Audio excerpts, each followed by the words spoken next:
अयोध्येतील राम मंदिर उद्घाटनासाठी महाराष्ट्राचं आराध्य दैवत असलेल्या पंढरपूरमधील अनेकांना निमंत्रण पोहोचलंय।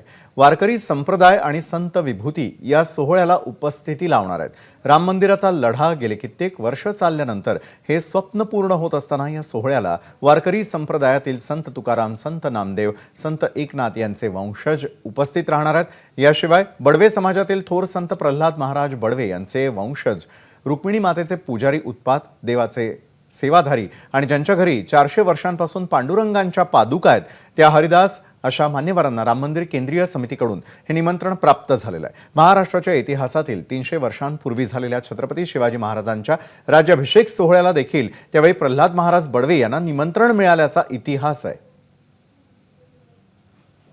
या देशाची कूस बदलत असताना, पुन्हा हिंदुत्वाचा ओंकार उठत असताना, राम जन्मभूमीच्या निमित्तानं रामललाची प्रतिष्ठापना या स्थानी होत असताना पुन्हा पंढरपूरला राम जन्मभूमीच्या रामललाच्या प्राणप्रतिष्ठेचं आमंत्रण प्राप्त झालेलं आहे। श्री रामललाच्या जन्मभूमीच्या मंदिराच्या प्राणप्रतिष्ठेसाठी पंढरपुरातूनही असे सर्व संत वंशज, सर्व संत, सर्व परंपरेचे पाईक यांना आमंत्रित करण्यात आलेले आहे। रामरायाच्या प्रतिष्ठापनेची निमंत्रण पत्रिका आम्ही हरदास बडवे उत्पात सेवाधारी यामार्फत या सर्व प्रतिनिधींना आज पत्रिका पंढरपुरात आम्हाला पोचल्या।